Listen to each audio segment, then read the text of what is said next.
Okay, so good morning again. Today we're going to discuss very briefly, we're going to have a review of the video that I sent. Let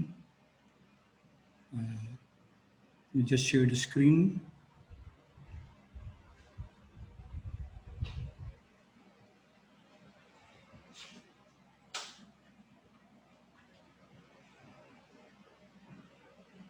Okay, the video that I sent first are...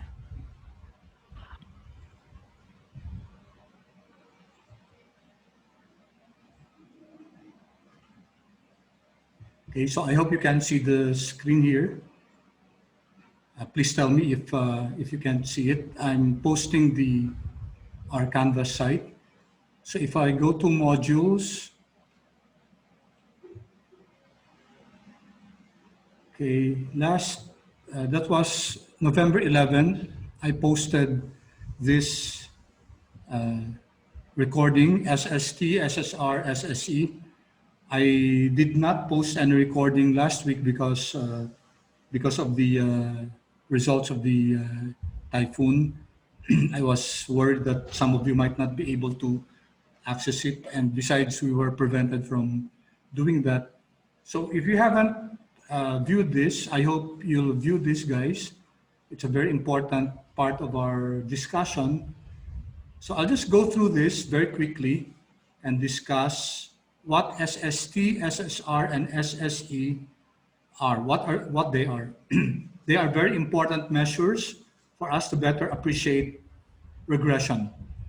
Okay, so I'm using the file that I sent to you, or no, did I send this? I don't think so, but I was expecting you to follow through. But I'm going to post this file also later in case you don't have a copy of this. Okay, I think, yeah, I'll post this later. All right, so this was the data we were working on, ads and sales. And then we can compute for the predicted value given your independent variable ad expense and your dependent variable expense. There are several ways to do this. You can make use of the equation itself. We know that the regression line is defined by, Sir, yes?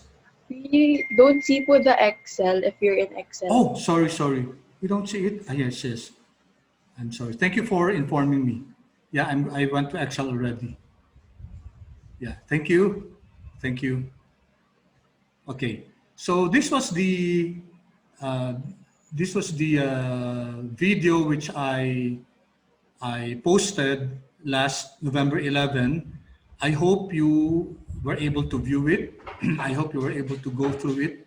But if not, guys, I'm going to post this Excel again for you to follow along so that you can understand what I discussed during that time.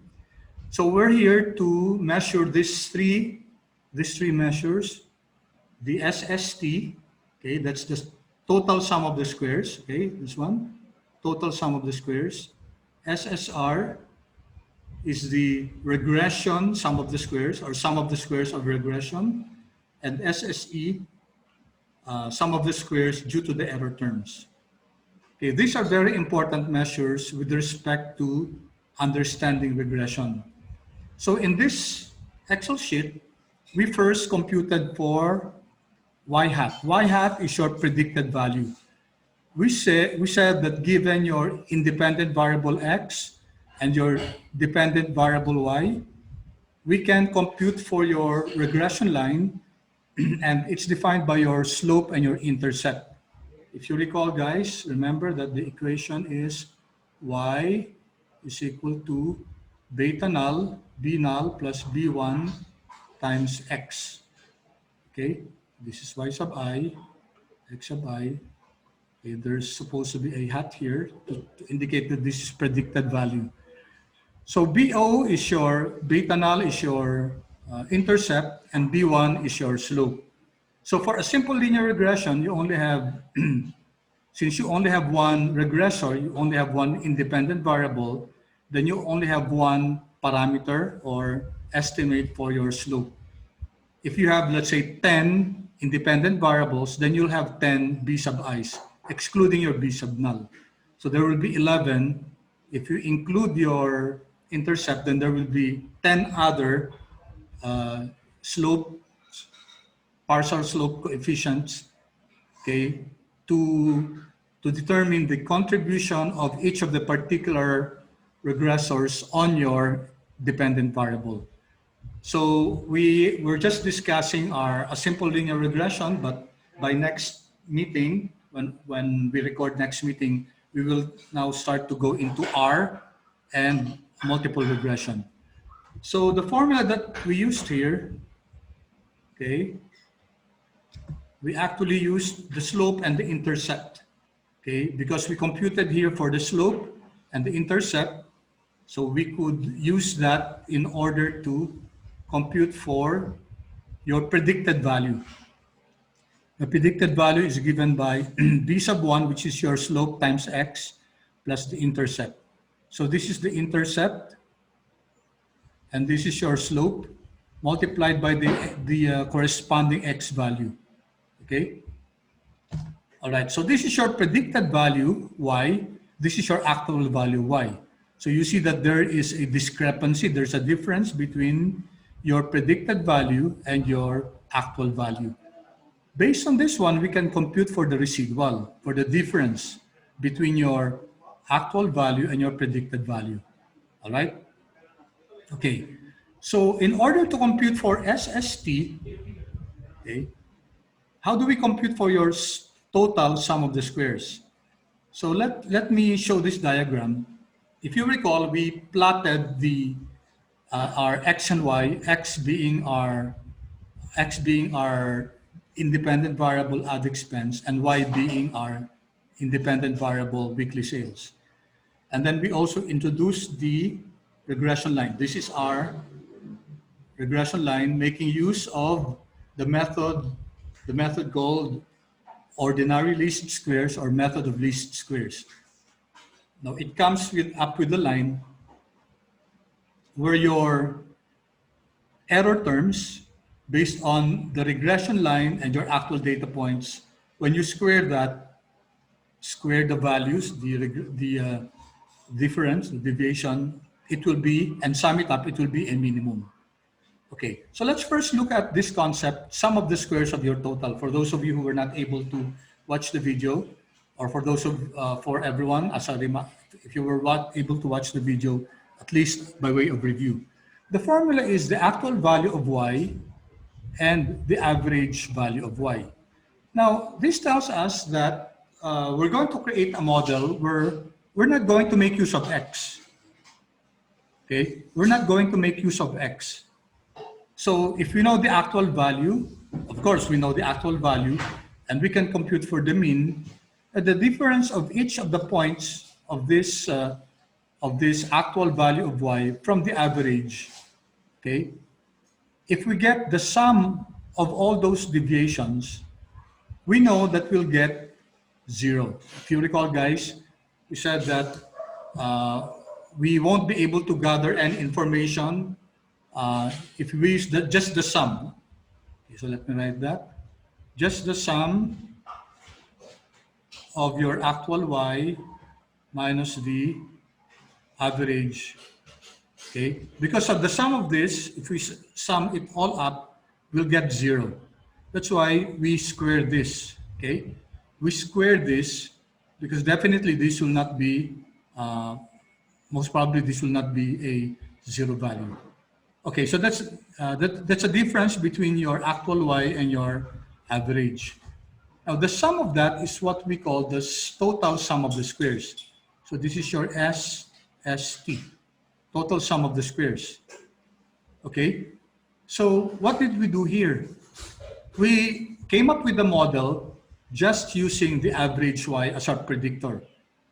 So for example, what if the anytime, guys, anytime, if we're asked to predict the value of y, the answer is just one, the average. No matter what the condition, the average is the average, which is, let's get it here. That's y bar 370. This one.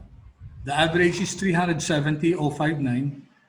So regardless of what the actual value of y is, we will use y bar, which is the average 370,000, as our predictor. So in effect, guys, we're not using x to predict our y value. Okay? Now, if we get the difference, so this is the difference between your actual y. Okay, let's take a look at this. Actual y, which is C4, less B201 is the average. This one, y bar, that's B201. So the difference between the actual value and the average, square it. Okay, so we square this, and then we add everything. So this is just the sum of the deviations from your average. That total is called your SST, sum of the squares total. So for SST, we're not using your x values to predict y. Okay, next, what we do is we make use of x in order to predict y. Therefore, we're going to use regression this time. So here we have SSR, which is the sum of the squares due to regression. So in other words, guys, we're going to make use of this plot of this regression line, okay? And then we're going to compare it with the initial estimate, which is your y bar. Remember, this is our y bar, okay? These are average y. And some of the predicted values are, notice, guys, that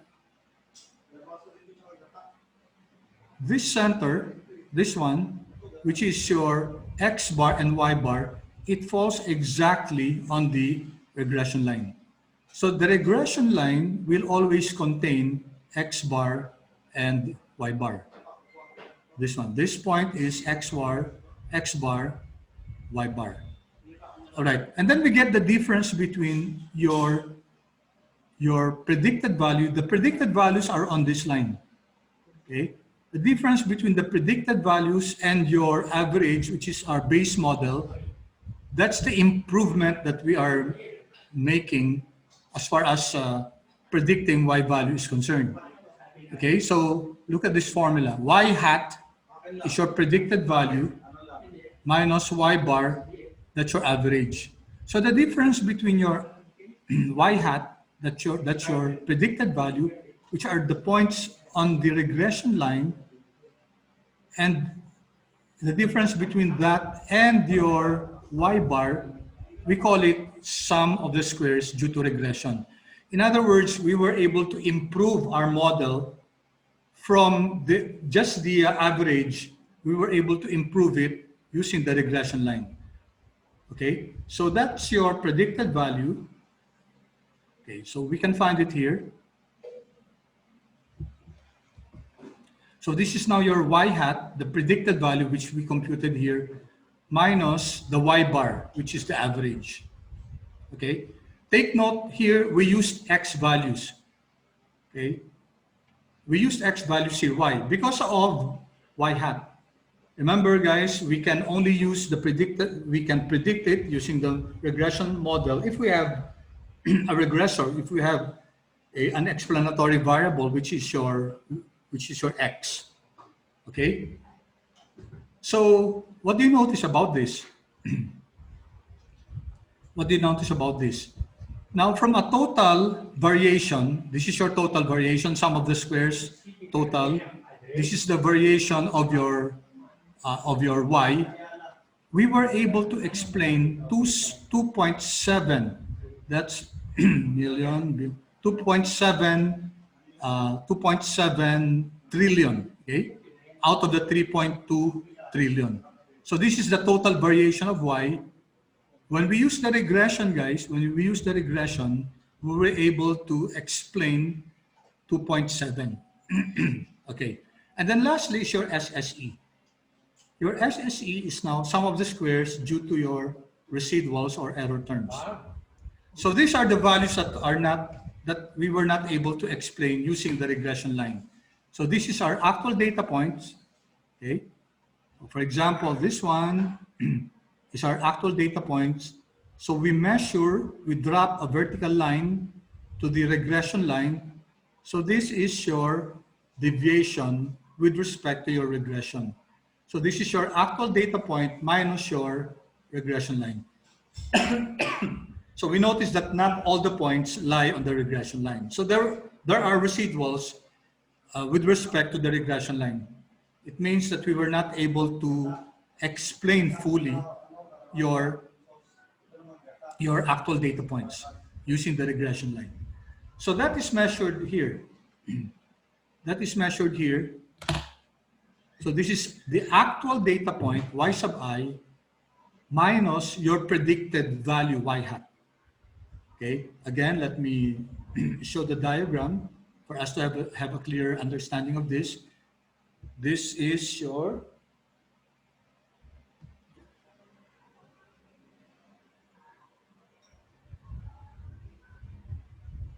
so this is my actual data point, okay? And this is my regression line. So we notice that there's a deviation, this one. It did not actually hit your regression line. So this is our residual. This is our E, okay? That's our E, our error or our residual. So we have to measure that. Okay, we just don't add the residual terms as regards your regression line, because if we add all of them, then we'll just get 0. So what we do is this, we square. So we call it sum of the squares due to error. Okay, and this is it, guys. This is the unexplained variance, unexplained variation. This is our explained variation. Okay, so going down here, this was part of the lecture that I gave. Now you'll notice that the SST is equal to SSR plus SSE. Okay, we can show that SST is the sum of your SSE. This is the variance that was explained, plus SSE, which is the unexplained variance. So this is explained. This is your unexplained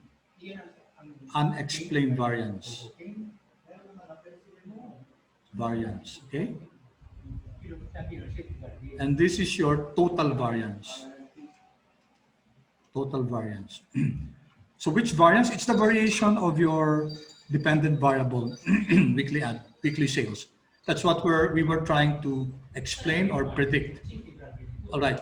So based on that, guys, notice here, I gave this formula. If we divide everything by SST, so that's SST over SST over SST over SST, we now have this relation. This is 100%, or this is 1. And then actually your SSR, your explained, this is your explained variance over your total variance. That's actually your coefficient of determination. Okay, that's your R squared. That is where we got our R squared. Remember R squared, coefficient of determination? It tells us the proportion of the variability of your dependent variable y, which can be explained by your regression model. Okay? So let me repeat that. Your R squared, or your coefficient of determination, is the variability of your dependent variable, which in our case is weekly sales, which can be explained by our regression line. When we say regression line, we used the independent variable or explanatory variable weekly ads in order to attempt to explain our weekly sales. So the proportion of the variability of your dependent variable that can be explained by your independent variable is your R squared. Okay? So if we divide SSR by SST, okay, so I'll not do that anymore. I'll just go here. All right, here, SSR over SST. Okay, so that's the formula, SSR over SST. This is our SSR, this is our SST. If we divide it, then we get 0.84. So that's your coefficient of determination. Okay, if you recall, guys, we plotted this before. Okay, let me see if I can, where is our plot of this? Maybe it's here. There. Oops, not here. It should be in the first few. There, guys. Remember, we generated the regression output in Excel, and it gave us this number, R squared is equal to 0.4842. That's exactly the same number we're looking at now. It's 84%. So it means that our model using weekly adds the independent variable can explain 84% of the variation in your weekly sales. All right? So there are several ways to do this. We can also use RSQ. This is a function, guys, RSQ. This is your R squared. Okay? We can use this also to compute for your R squared. Okay, also we can compute R squared using this function, this equation, 1 minus SSE over SST. Okay, SSE, this is your unexplained variance. Okay, it's the total variance is 100% minus your, R squared, which is your explained variance, is 1 minus 100% minus your unexplained variance. Okay, and then you can, of course, you can get that also from here, 1 minus SSE over SST.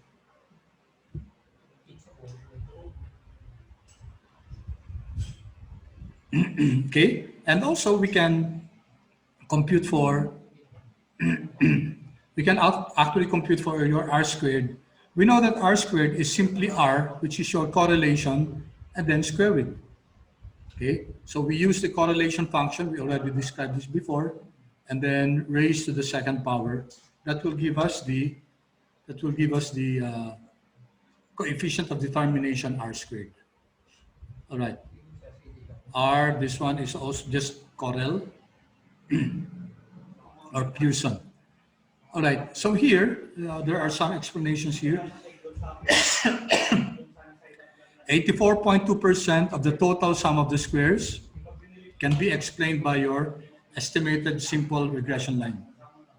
Or 84.2% of the variation in Y can be explained by the estimated simple linear regression line. Or 84.2% indicates a strong fit of the estimated regression line to the XY sample data points. The proportion, another way to look at it, the proportion of the sum of the square SST that can be explained by your regression line is 8.842. Therefore, guys, the unexplained variation is just 1 minus this. So that's around 15.8% approximately. 15.8% of the variability of your dependent variable cannot be explained by your regression line. So which can explain that? Maybe by the addition of more variables, guys, mag-i-increase yung ano natin. Okay, let me state that. When you add more variables, guys, then your R squared will increase. Okay. Okay, so let me just quickly explain the standard error of the estimate. This is just like the standard deviation of your regression estimate. And we're going to discuss this in greater detail. So the estimated, this is your mean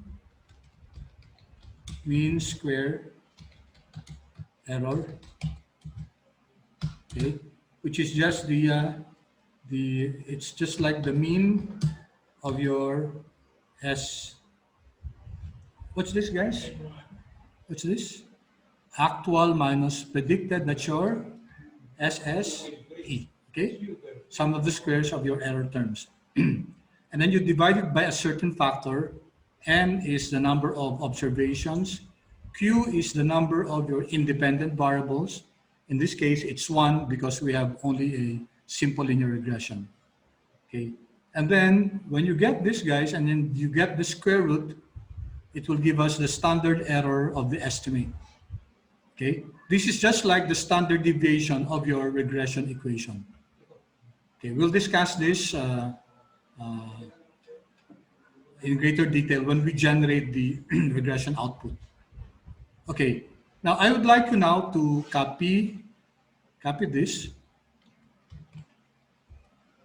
Let's come up with another worksheet. Oops, I wasn't able to copy the.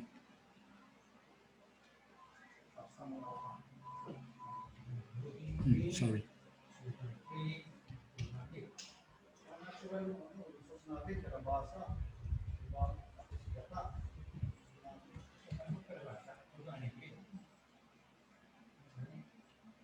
Okay, so I just copied the data, guys. I copied the data, and then we're going now to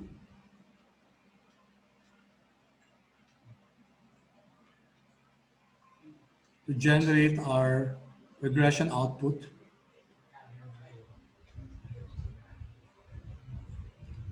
So let's access our real stat. Okay. Remember that the shortcut is Control M, but it doesn't work. So I haven't really discovered how to make this work automatically when you open Excel. So we have to do some steps before we can use our real stat. I prefer using the real stat compared to just the data analysis, the regression data analysis add-in of Excel. Okay, Excel also has its own data analysis regression, but we're not going to do that. So we can. I'm not sure with Mac, but Alt. You can use Alt TI. Alt plus T plus I, Alt plus T plus I, Alt plus T plus I. Sometimes it doesn't work immediately. So Alt, I'm pressing Alt, and then TI. Okay, I have to try this a few more times. Sometimes I'm not able to get it immediately. Alt, TI. Okay. Sorry, there. So automatically you'll get the add-ins function of Excel. So I'll try this again. Alt TI altogether, Alt TI.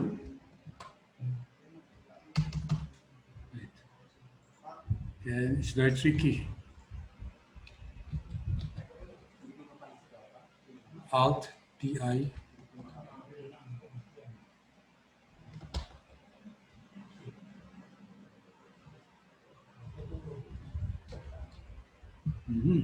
Sorry. Okay.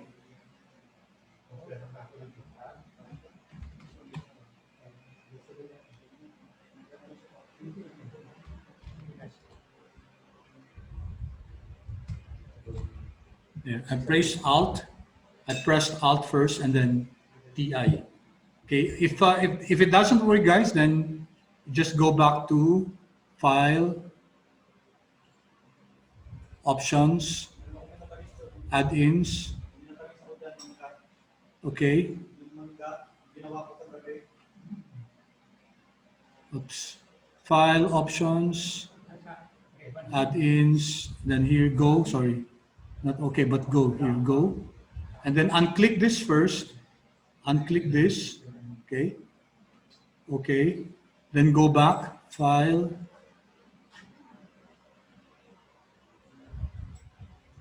File, Options, Add-ins, then go again to Excel add-ins, go, and then click it. Okay. Then that should work now.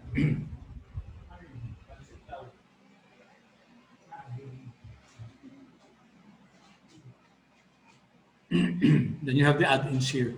Or just let's after having installed it, let's just press Control M, and you'll be able to access the real stat. So we'll do regression, guys. And there's no simple regression here. It doesn't matter. It can still work with multiple regression. Just make sure, guys, that no rows are hidden. That's why we had to copy it to another worksheet, because you'll have it won't work if you have some rows hidden. Okay, multiple regression. Okay. All right. So let's work on this. Our X is our weekly adds. Highlight this, Control Shift down arrow. Okay. So that's from B1 up to B191. Okay, Control box. Oops, sorry. And then we go to your Y. Just start from here. Then up. So that's C1 up to C191. All right, then we have here regression analysis. You'll just click this. Make sure that the column headings, I think the default is click this. Include constant term, include our intercept. And then just regression analysis. Okay. Maybe we can also click this. And then don't bother with this. Don't bother with stepwise regression. We'll use this if we have multiple regression. Okay, so output range is F1. Okay, there.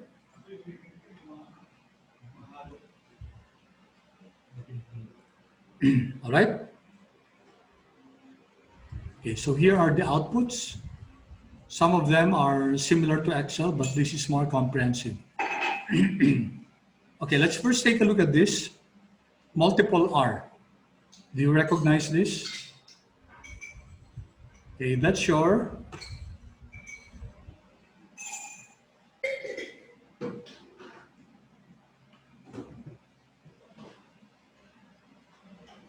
so multiple R, 0.917.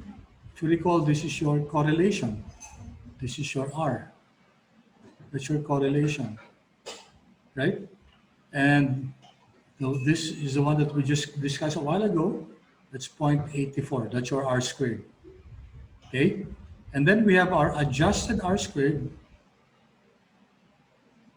Okay? Adjusted R squared. This is more relevant if you have multiple regression. Okay, this will penalize us for adding more explanatory variables. And the formula here is 1 minus R squared. This is your adjusted R squared. Adjusted times, that's times n minus 1 over n minus k minus 1. All right? This is your n, the number of observations. K is the number of explanatory variables. In this case, it's only your weekly adds. So we have 1. So this is a number of independent variables. In this case, it's equal to 1. Okay, so we can validate that. So let's compute for that.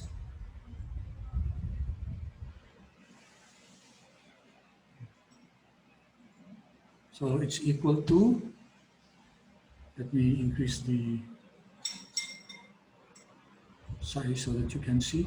It's equal to 1 minus, parenthesis, 1 minus R squared. We have the R squared here. Okay. And then multiply that by n minus 1, okay, and then divided by n minus, what's our k? Our k is 1, right? Number of independent variables, minus 1.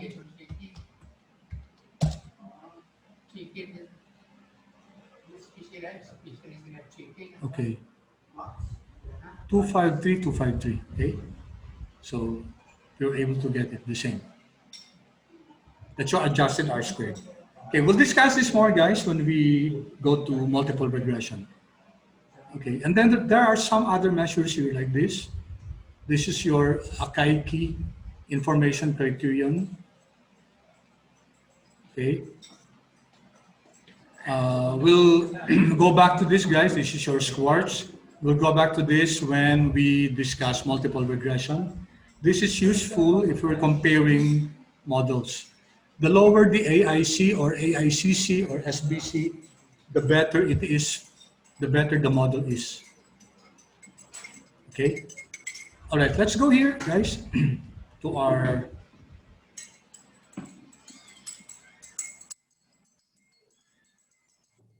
go here to our, okay, the others here, we're going to discuss this when we go to multiple regression. The Durbin-Watson, okay, what it is useful for. Okay, then let's go to the next part. So if you notice, the regression output in RealStat is quite the same to Excel. We have first the overall fit as measured by your correlation, your adjusted R squared, adjusted R squared. Okay, the standard error, by the way, sorry, I failed to. Remember the standard error? This is the standard error of the estimate. This is the standard deviation of your regression. Okay, this tells us this is the average standard deviation of your prediction from the actual data points. The lower the standard error of the estimate, so this can be read, sometimes they write this as SEY, okay? Standard error of the estimate. If I go back here, 52,000, okay, it's this one. It's a square root of MSE.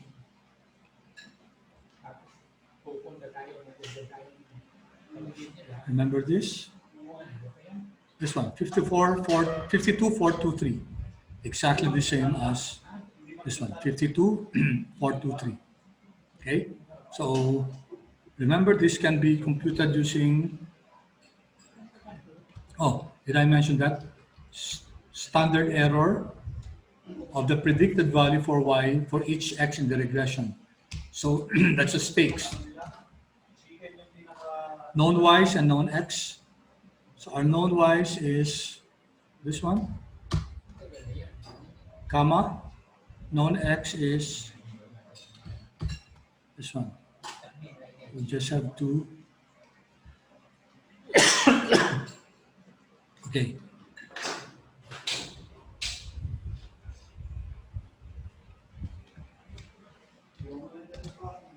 They're the same, okay? Excuse me, I'll just drink first.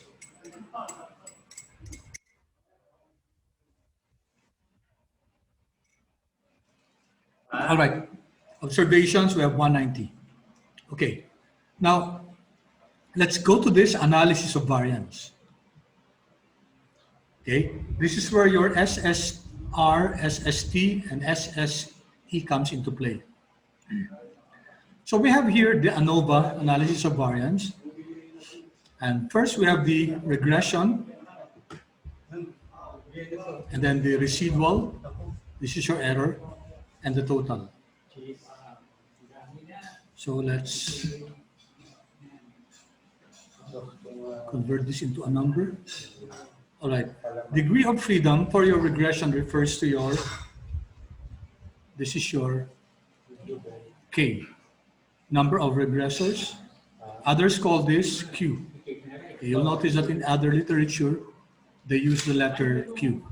So this is the degree of freedom is the number of independent variables. So it's one because this is only a simple regression. If this was multiple regression, then the degree of freedom, this is degree of freedom.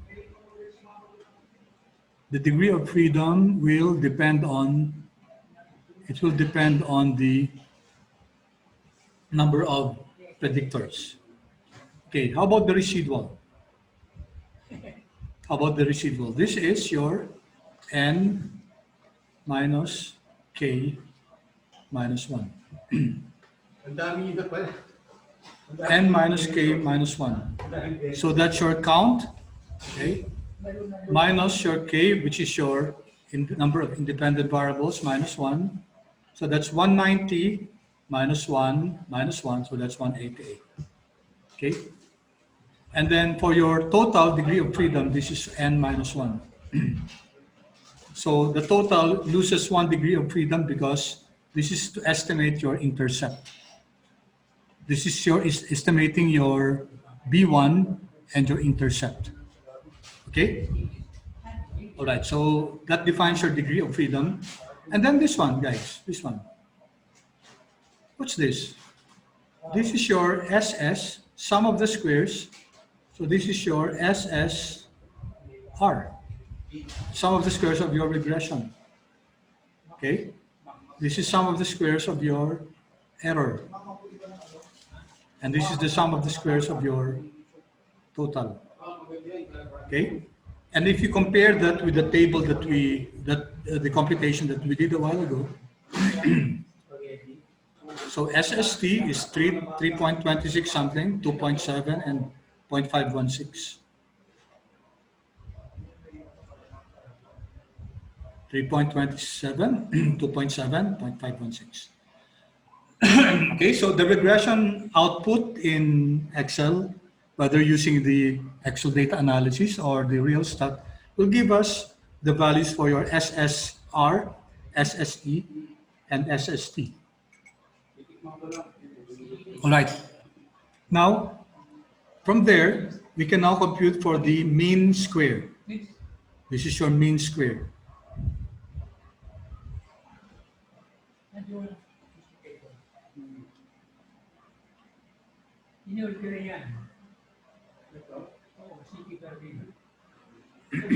So what's this? This is your MSR.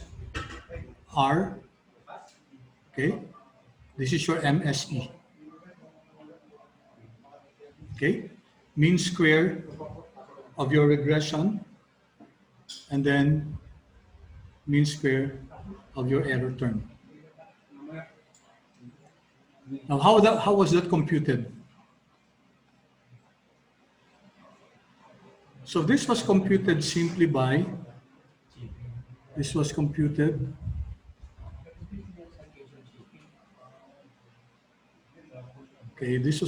using,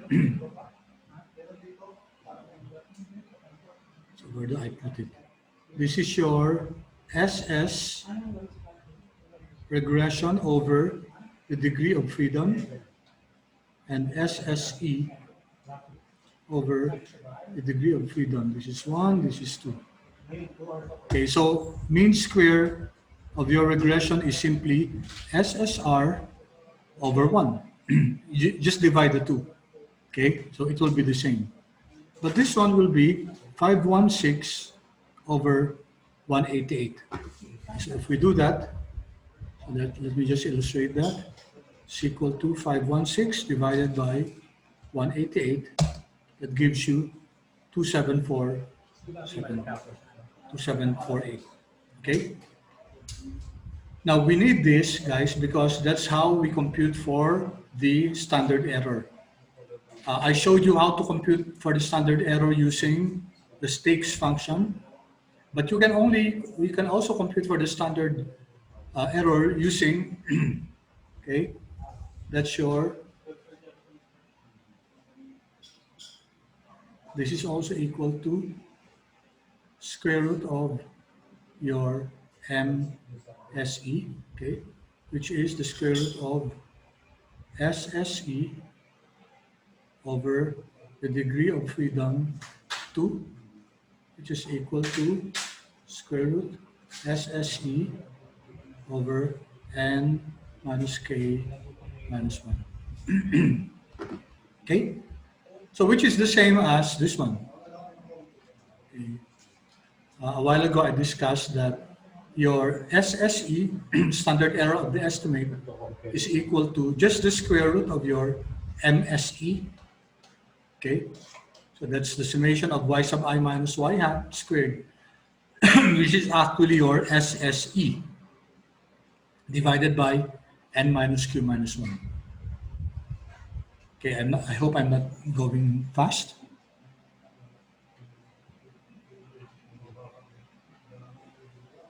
All right, then we have this F stat. So how is this computed? How is F stat computed? It's computed by MSR over MSE. Okay, that's MSR, this one, divided by this one. So we have 1.001.62. That's your F statistics. Okay. Now, remember that in regression, in Anova, you actually have you're actually doing a null hypothesis here. So let me draw our plot.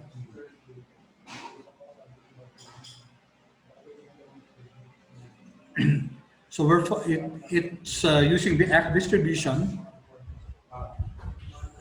and then our F value is 1001.62. How was this obtained? This was your MSR over your MSE.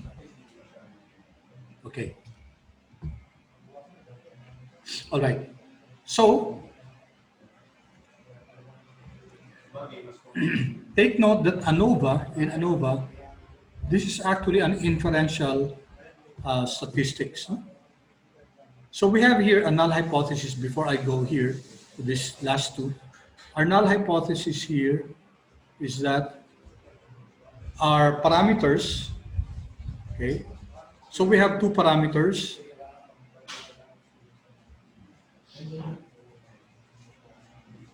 B null is equal to B1 is equal to 0.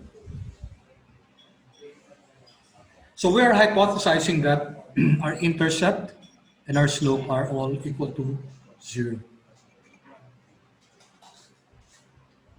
So what's the implication here? Okay, let me relate that once again to our model. Y is equal to beta null plus beta 1 times x. Okay, so let me just focus on beta 1. Our beta 1 is the slope. Okay, it's a slope relating x with our y. So if this is 0, then that means x cannot be used to explain y, since the parameter b1 is equal to 0. And that's what we're testing here. We're testing if indeed our b1 is equal to 0. So we can either reject, remember in your statistics, we either reject this, we either reject your null hypothesis or we fail to reject. We fail to reject the null hypothesis. We do not accept, we fail to reject the null hypothesis. We do not accept the alternative hypothesis. Okay, by the way, the alternative hypothesis is HA is beta null is not the same as okay. Let me say our alternative hypothesis is at least, sorry, let me write it here, at least one of the parameters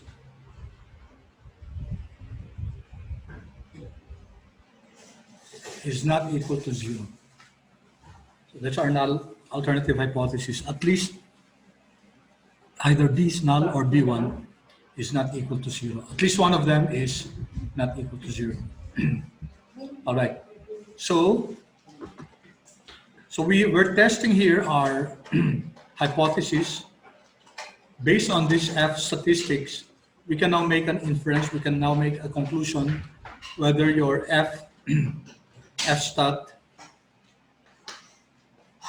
based on this F value, whether we should reject the null hypothesis or fail to reject it. Now, we have here a p-value equal to 3 e to the negative 77, which means that this is practically less than 0. So it's 76 zeros, point seven, then zeros, 76 zeros, and then 3. That's practically 0. So remember, guys, that if your p-value is low, then the null must go, right? If your p-value is, in this case, less than 0.05, which is our alpha, we're using here an alpha, our level of significance of 0.05, then we must reject the null hypothesis. So it looks like we're going to reject the null hypothesis. Our null hypothesis is that both beta null and beta 1 are all equal to 0. Okay? So the answer here for the p-value is 3.046. That's practically 0. So we can actually compute for that. Let me show you how we can compute for that. Given your given your F is 1001, we'd like to know what's the probability that your parameters will be equal to 0. So this is the area under consideration, and this is our p-value. Okay, the area under the curve after beyond 1001. And we're told that it's practically 0. It's point, then 0.00076 zeros all in all, and then 3. Okay, that can be shown in Excel. Okay, since we're computing for the area under the curve, then we have to use F dot. If we're computing for the area, that so we use the F distribution. Okay, so either F dot this or F this right tail. It's right tail because we're not looking at the negative side. We're just looking at the positive side. So let's use this. Okay, then the value of your X is this one. That's your F statistics. Okay, that's your X. In this case, it's an F stat, comma, degree of freedom 1. That's the degree of freedom of your regression, comma, degree of freedom of residual. That's it. Okay. Then, okay, so you see, that's how we were able to compute for the p-value. Okay, so, all right, is our p significant? We say that our p-value is significant if it's less than 0.05. So since this is less than, way less than 0.05, then we say that this is significant, and hence, what's our conclusion? We reject the null hypothesis. So this means that we reject null hypothesis, okay, that beta null and beta 1 are all equal to 0. There's strong statistical reason to believe. There's strong statistical reason to believe that at least one of the parameters, which is B null and B1 is not equal to 0. Okay, at least one of them are not equal to 0. So that's what we mean by our Anova. Our Anova here. In fact, if you take a look at this one, the projected value of your intercept is 36857 and our B1 8.24. All right. So that addresses this portion of our regression output, our Anova. Okay, so we explained the three parts here: the regression, the residual, and the total. This is for use for measuring SSR, which is this one. Sorry, this one, SSE, and SST. Okay, how did we compute for your SSR, SSE, and SST? Going back here, guys. This one. SST is simply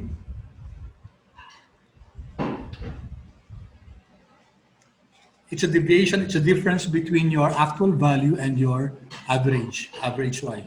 So here we're not using the X, so again, guys, we're not using the X, the regressor, as part of our model to try to explain our dependent variable Y. We just use the Y value itself. And that one will give us the SST, sum of the squares total, the total variability of Y.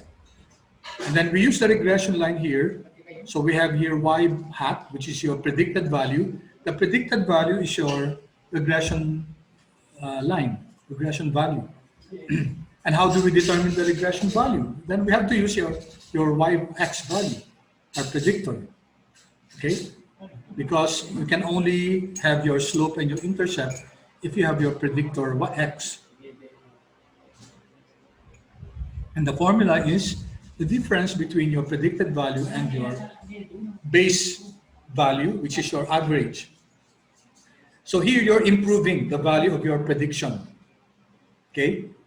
Because you're comparing it with the average, which was our benchmark comparison, okay? So the difference between that, square that, and add will give you your sum of the squares of your regression. And lastly, SSE is the difference between your actual value and your predicted value squared, and then sum that up. That's your sum of the squares of your error terms, which we were able to generate here. Okay, and then we have here the MSR, MSR, MSE, MST, which is just the quotient of your SSR and your degree of freedom, and your MSE is your SSR divided by your degree of freedom. So this one, guys, is the same as the one we got here. Okay. This one, MSE, this one. It's the sum of the squares of your error terms divided by N minus Q minus 1. This is your degree of freedom for your SSE. Okay. We have the same. And then we just get the square root of that to get the standard error of your estimate. So this one, we get the square root of that, it will give you this one. Okay, I don't think I was able to show it. So this is equal to square root of the mean square, this one. It's the same. Right? Okay, then we were able to compute for your F stat. Okay, this is just the quotient of your MSR and your MSE. So this is your F stat. Okay, I said that this ANOVA follows an F distribution. So we were able to identify the F statistic. Okay, two ways to determine whether to reject or not reject the null hypothesis. Either use the F critical value, which we didn't show here. I'll just show it next time.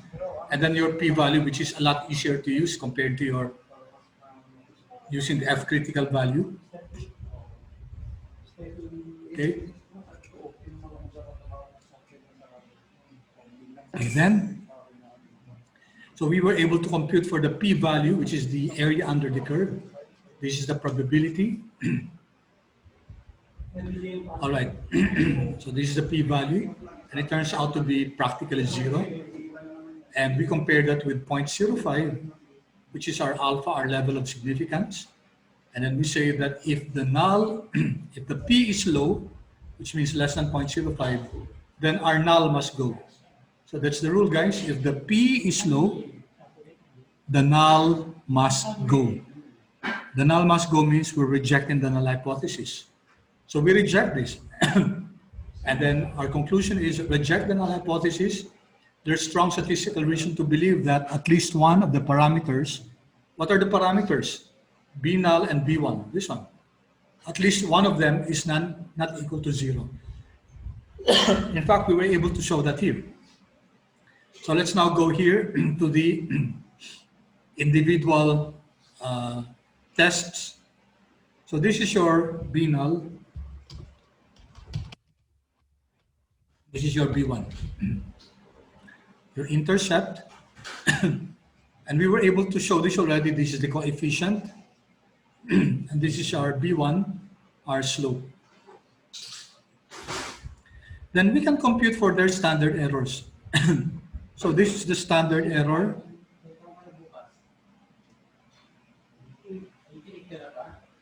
This is the standard error of your intercept.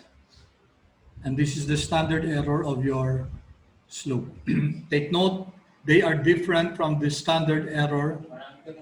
This one, this is the standard error of your, others call standard error of your estimate. Okay. All right. So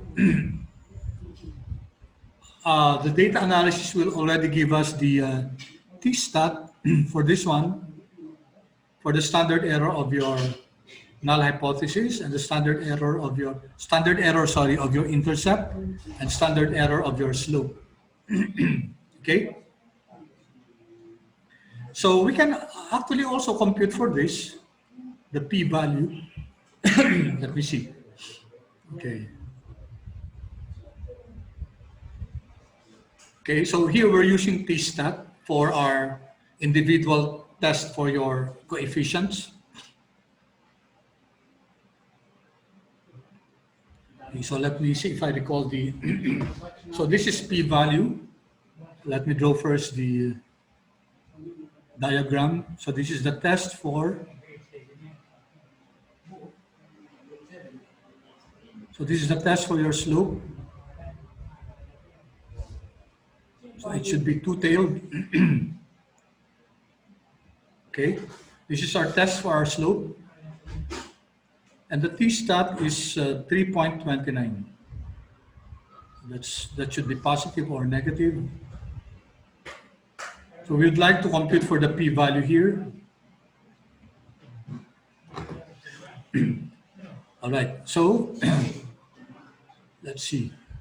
So we're computing for the distribution for the p-value. So every time we compute for the probability or the area under the curve, we use t.dist. And since this is two-tailed, okay, so we use two-tailed. Our x is this is our t-stat, and our degree of freedom. The degree of freedom for our that's our degree of freedom.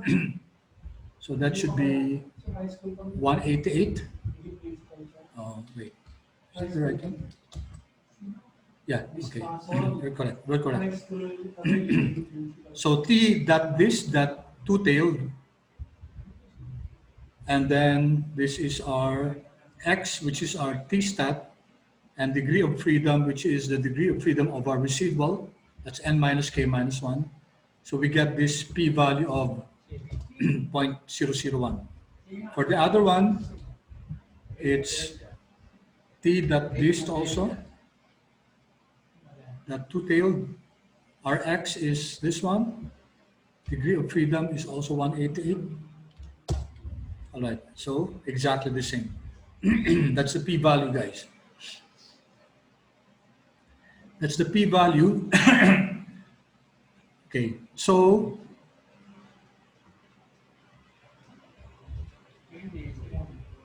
let me put it here. Test for our slope. So for our slope, our null hypothesis is B null is equal to 0. So this is what we're testing. We're testing if the intercept is equal to 0. So what's our conclusion? Given the p-value is less than 0.05, therefore our conclusion is, remember guys, if the p is low,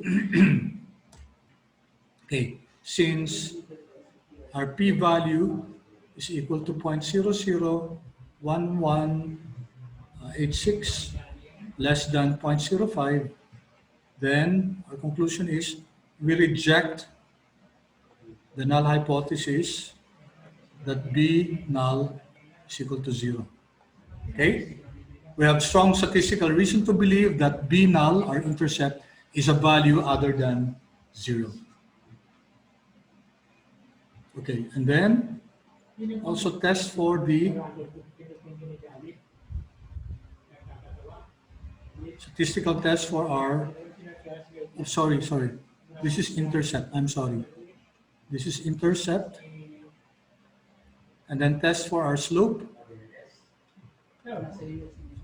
Our null hypothesis is that B1 is equal to 0. Okay, we'd like to test if your B1, your slope 8.24 is actually equal to 0, which means that 8.24 just happened by chance. So it's just a random chance. So what's our conclusion? Our conclusion is that since our p-value is equal to, this is practically 0, it's 76, it's dot, then 76 zeros, then 3. Since our p-value, let me just put it three decimal places here, is less than 0.05, then we also reject our null hypothesis that our B1 is equal to 0. Right? Okay, our B1 is equal to 0. All right, so that explains. So what does that mean, guys? If B1 is not equal to 0, we're rejecting this null hypothesis. Well, it means that we can use B1 for our as part of our model. We can use B1 as a predictor of our y variable, our dependent variable. All right. So we're okay with the equation that y, let me use this, y is equal to B null plus B1 times x, which is equal to 36,857. We just round it off, plus 8.24 times x, which is your odds.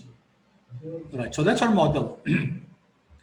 Now, if your slope is not significant, which means the p-value that we get is greater than 0.05, therefore, our conclusion is we fail to reject the null hypothesis. That means our beta 1, B1 is not statistically significant, then we cannot use that. Okay? We cannot use B1 as a predictor. Now, if B1 is significant and B null is not significant, then we can still proceed with our model. Okay? So take note of that, guys. What's very important here is the slope. If, suppose it turns out that the intercept is not significant, then we can still use that. We can still use B null in our model. Okay. I hope that's clear. Just PM me, guys, or email me if you have any questions about this. Now, for the last one, for this one. Now, take note that our estimate intercept is, this is what we call a point estimate. Point estimate. This is also a point estimate. It's 8.24. But sometimes it's useful to come up with an interval estimate and say that, for example, we are 95% confident that the real intercept lies between these two values. So we now have this, the lower and the upper. So this is our confidence interval. This is our confidence interval. So how do we compute for this confidence interval? We can easily compute for the lower and the upper confidence intervals for intercept and weekly odds by considering the relationship that your t-stat, since this is a t distribution, t is equal to whatever your x value is minus the average value divided by the standard error. Okay, so this translates into your x value is equal to whatever mean, so we transpose mean, okay, it becomes positive, and then, so this should be plus t times your standard error. Take note, your t may take on a positive value to compute for the lower limit, and positive value to compute for the upper limit. So to get the lower limit, it becomes the whatever mean, and then it's minus t times your standard deviation, and the upper will be mean plus t times your standard deviation. So to illustrate that, I'm going to draw, this is our distribution. Okay, this is our t distribution. Okay, so at the center you have, this is your t is equal to 0. Okay, so you have here your t1 and t2.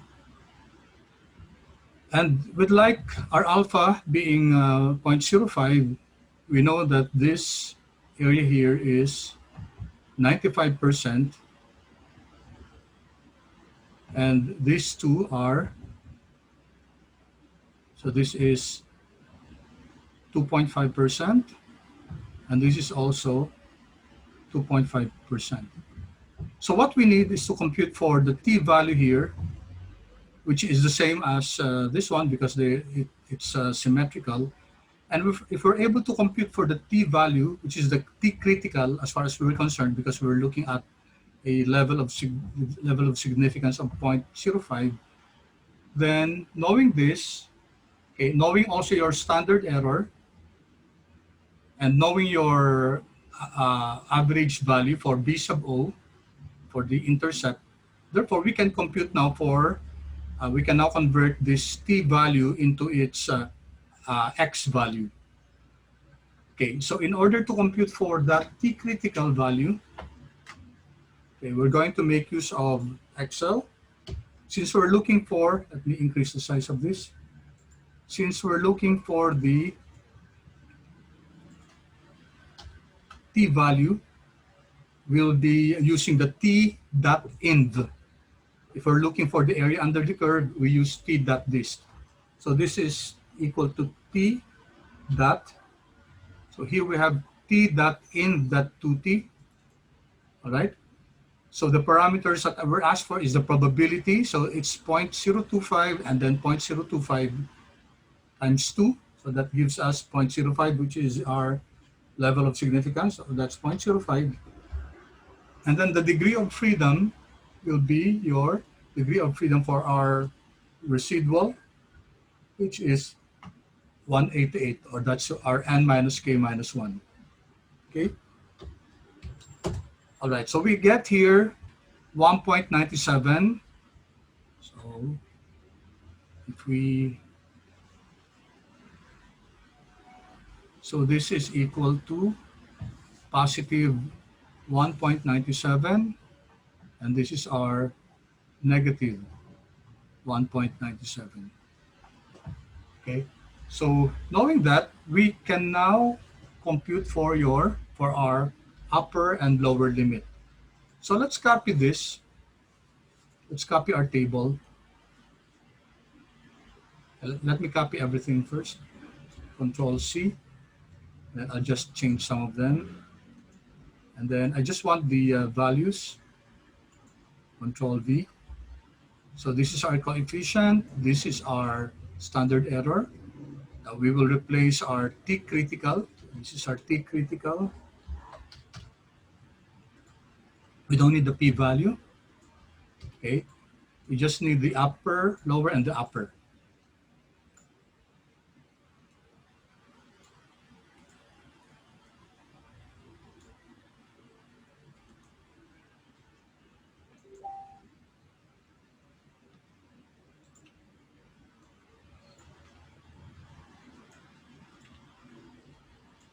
All right, let me increase the font a bit.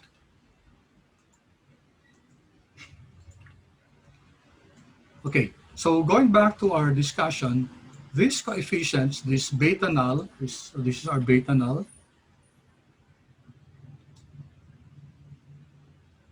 This is our beta null. This is our beta 1. And as discussed, these are your point estimates. These two are your point estimates. And we said that we want to come up with a confidence interval. Okay, so how do we compute for this? So for the lower limit, it's your average, which is your 36,857. This is your average. And then we subtract T critical multiplied by the standard error. So our T critical, we have computed for this. Our T critical is this amount. Okay, so therefore, our lower limit is simply equal to the average value minus, minus T critical times our standard error. Okay, hence we get 14,774, which is the same as 14,774 here. And how about the upper limit? It's equal to our average intercept plus we add the T critical multiplied by the standard error. Okay, 58,939, which is exactly the same as 58,939 here. So therefore, we conclude that the real intercept ranges from, it's between 14,774 and 58,939. Okay. I'd like to comment also that we know that the intercept is statistically significant because if you take a look at the confidence interval, it does not touch or it does not meet or it does not touch zero value. So from 14,774 to 58,939, it does not meet zero. If the lower and the upper limit intersect zero, then that means there's a chance that the parameter in consideration may be zero, so which makes it statistically insignificant. So in this case, the lower and the upper limit reinforces the conclusion that our intercept, based on the p-value, we are rejecting the null hypothesis that the intercept is equal to zero based on our statistical analysis here. All right. Then the same analysis for your slope. The point estimate is 8.24. We have the standard error. Then the T critical, okay, it's the same because it's also the same distribution, alpha of 0.05, okay, and then also our degree of freedom is also 188 since we're looking at the same distribution. All right, therefore our lower limit for our for our slope is simply equal to the average slope and then subtract the t critical multiplied by the standard error. So that's 7.72, which is the same as 7.72 here. And also the upper, which is equal to the average plus t critical multiplied by the standard error. So 8.75, which is consistent with our findings here, 8.75. Okay, so that's how we computed for the lower and the upper limit. It's noteworthy to say also that this confidence interval, 7.73 and 8.76, does not touch or does not meet or does not intersect the zero value, which leads us to believe that this is statistically significant and it's a value other than zero. What I meant was the slope. So the point estimate is 8.24, and we are 95% confident that the real slope B1 lies between 7.27 and 8.775.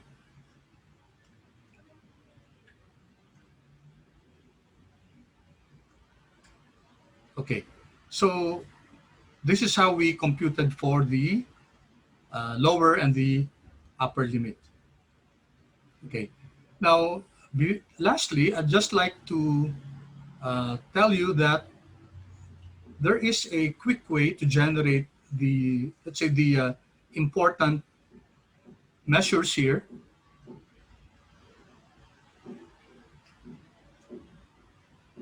Which we're going to discuss next meeting. So I'll just highlight here a 5x3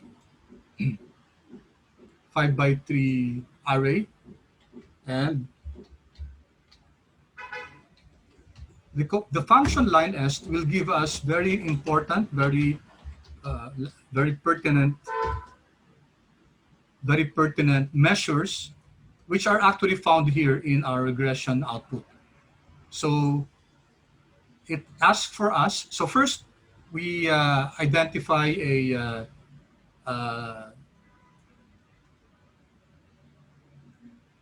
3x5, a 5x3 array. Okay. Known-wise, our known-wise is our sales, and then our known excess is our weekly ads.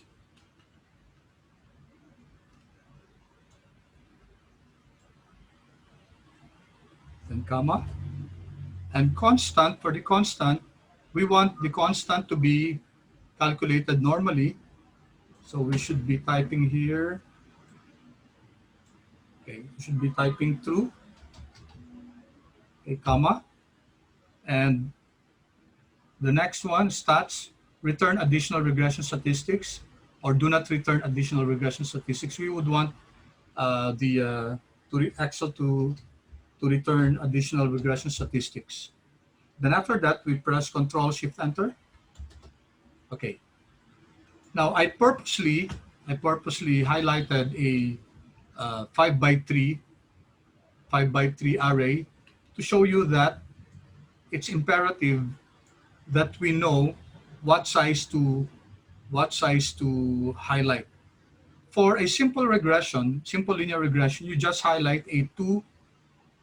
It should only be a 5x2 because there are only 2 regressors that we're estimating: the intercept and the slope. If we are estimating, let's say, if we're doing multiple regression and there are two explanatory variables, then that's the time we highlight a 5x3 array. We highlight the number of arrays, particularly the number of columns, based on the parameters that we're going to estimate. So if we have 5 explanatory variables, then we have to highlight 6 columns because we should include not only the explanatory variables but also the intercept. Okay. All right. And please take note that you just can't delete any part of an array. If I try to delete this, okay, it says here you can't change any part of the array. So let me change this. So this one I can delete because I'm highlighting the whole array. All right, then, so I'm going to highlight a 5 by 2. Let me just highlight that. Now, why 5 by 2? Because we're just dealing with a simple linear regression. The first column, one column for the intercept and the other column for the slope. Okay, and then we have line S. Line S. Again, the known y's. This will be our known y's. Control Shift down arrow, comma, and our known x will be for column B.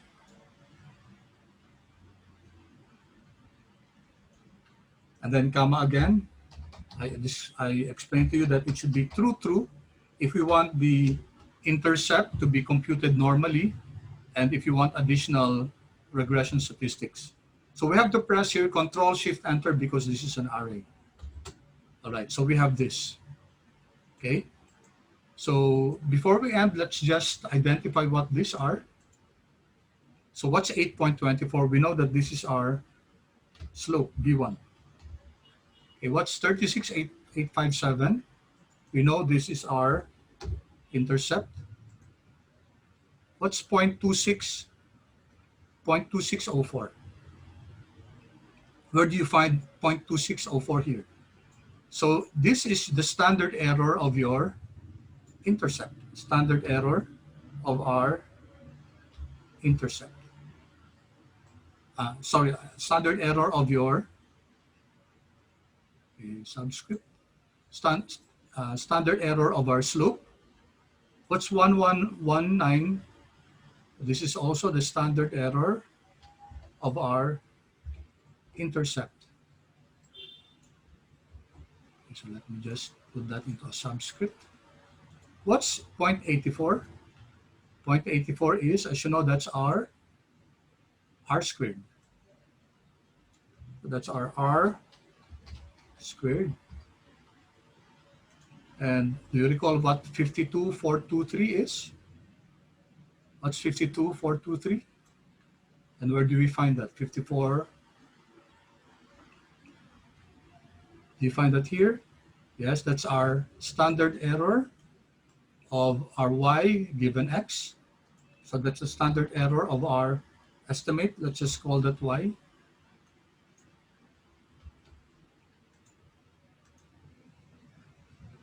Okay, oops, sorry. Standard error of our estimate.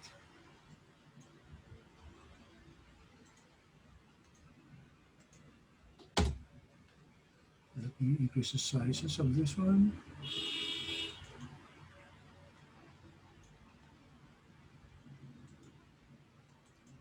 And do you recall this? 1001, that's your F stat. It's our F stat. What's 188? This is the degree of freedom for our residual or our DF2. And what's this? You can find that here. Okay. So that's our 2748, 275, sorry. This is our sum of the squares of our regression. And this one, that's our 516. It's the sum of the square of our error terms. All right, so we were able to generate as a summary, some important regression statistics using the line S function. You can see from here. Okay. All right, so I'll stop our discussion here, and I will continue our discussion next meeting. Thank you.